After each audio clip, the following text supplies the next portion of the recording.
You know, around 10 days ago, I was thinking of starting an app similar to Twitter. I even posted on Upwork a job post to find a developer to code this small app for me. I was worried that I wouldn't be able to afford it, but then I received an unbelievable price quotation. I have that amount. I have a lot of X's. Wait, why don't you just use Twitter's code? What? Dude, it's been leaked. You can just download it from GitHub and use it yourself. You can have your own Twitter. No. It's true. Yesterday, part of Twitter's source code was leaked on GitHub. If you don't know what GitHub is, it's sort of a website for developers where you just throw or share your code for other people to use. Now, the user's name is Free Speech Enthusiast, and this was just to poke fun at Elon Musk because supposedly he wants to do that with Twitter. Just to add a little bit of more suspense to the equation, GitHub is actually owned by Microsoft. But what you need to know is what was actually leaked. Is it just like a button of Twitter or something like that? So here is exactly what was leaked. Parts of Twitter's proprietary source code that forms the basis for the web service's various functions and internal tools. It's kind of a big deal. And then you ought to ask yourself, what is Elon Musk, the CEO of Twitter, doing about it? Well, find him. The good news for Twitter is such accidents are not really going to affect the stock performance of Twitter because it's not really public anymore. It's now a privately owned company by Elon Musk. When he was providing stock options for employees, he actually informed them that Twitter is currently valued at a little bit less than 20 billion. That's half of what he paid for. But he also said that he sees a clear but difficult path to a $250 billion valuation. So if you're a journalist and you want to go ask him, hey, is this what's happening? What's going on? What happens with the leak? They're going to reply with a poo emoji. It's a thing. But let's go a little bit back. How's Twitter doing? What's going on at Twitter? So first of all, you need to understand what Elon did when he actually acquired Twitter. So a public company is a company like Tesla or like Microsoft where you could buy stocks for it right now. You yourself, you could go on a website like Robinhood or whatever and just buy a part of the company. You can't do that at Twitter right now because it's privately owned. Until it becomes public, you can't do anything about it. Unless you speak to Elon yourself and tell him you want a part of Twitter. At which I would think he would actually buy, he would give you that. So the first question you need to know is what is the valuation of Twitter over the years before and after Elon Musk's acquisition? We need to know how they're doing. So this is how it looks like, but you have to know something.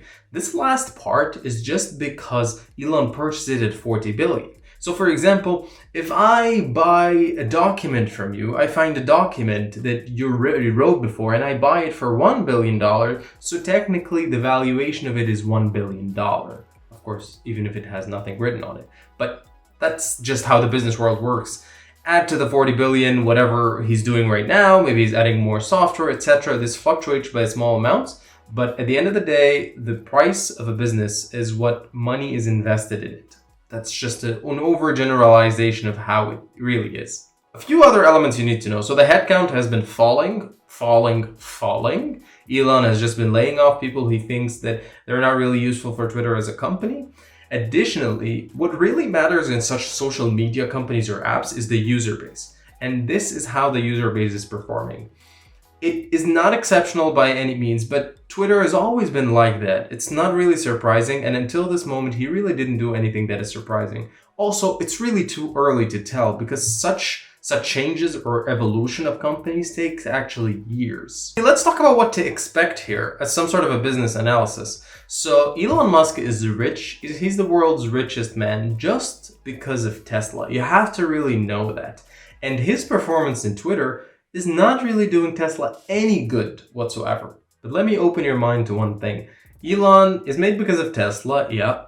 Tesla is sort of a merge between the energy market and the automotive market, which are both tremendously huge markets. So that's why Tesla is such a big deal when it comes to the business world.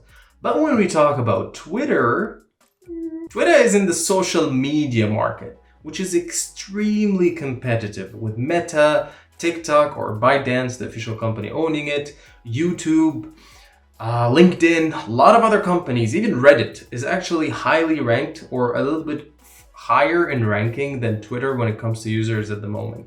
So technically Twitter is so far in the social media race, but So was Tesla when you come to really think about it. So I wouldn't just close the options right now. So let's say you're Elon Musk right now, and you're saying that you're going to evolve Twitter to become an amazing app, a super app, and you will just go up in rankings until you're the #1 social media app that exists. How much money will you make compared to what you're making at Tesla? So in order to understand that, let's compare the annual revenues of the biggest social media company that exists right now, which is Facebook, and Tesla.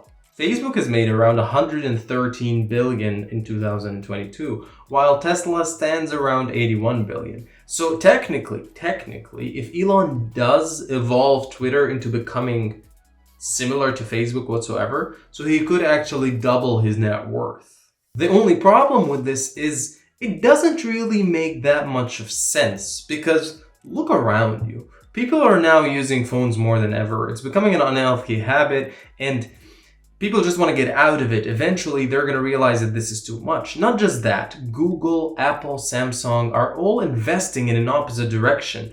They're getting out of the whole social media game and getting into the mixed reality game because they think this is the new evolution of you holding your smartphone for 5 or 6 hours a day, which, if it proves to be correct, then Elon's work at Twitter could be not really useful.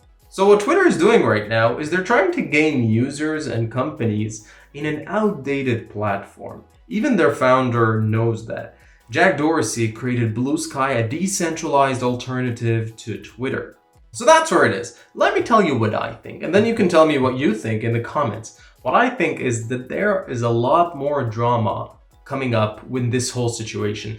Elon Musk is still gonna have a lot more dramatic stories when it comes to Twitter, but specifically, I would bet that it would affect Tesla a little bit more. If Elon's business adventures are sort of like a Star Wars trilogy, I think we're at the end of the first movie and we're about to get into the second movie, which is where he loses and the bad guys win.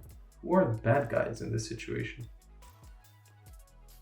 My personal opinion is that this is gonna affect Tesla because he's giving a lot of attention to Twitter at the moment. Tesla is one of the most important startups or companies that exist nowadays, and it needs too much attention. And this would either lead in two ways. He's either going to be replaced as CEO of Tesla, which is unlikely because of all the effort he put in Tesla over the years. He's not going to let that happen. That's the first option. Or I would either also think that he would get rid of Twitter. You know what? It's a sinking ship. Just let it sink and get another CEO to deal with it, and it would never become as big as he thought it would. I think these are the two only available options. If I had to bet on something, I would bet on either that or that. More likely, I would bet that he would just give Twitter to someone or just have a CEO for Twitter. That's my biggest bet. What is yours? Let's start a discussion in the comments. I love debates and I have time because I have nothing to do. I really hope you enjoyed this. This is part of a new series that happens every Monday called MBA or Monday Business Analysis. Please don't forget to like this video if you did like it, and subscribe if you want to keep listening every Monday when it comes to things like that. Just business adventures, what's going on in the business world, what happened last week, or what's going on this week. So if you're interested, subscribe and like, and most importantly, don't forget to have a wonderful day.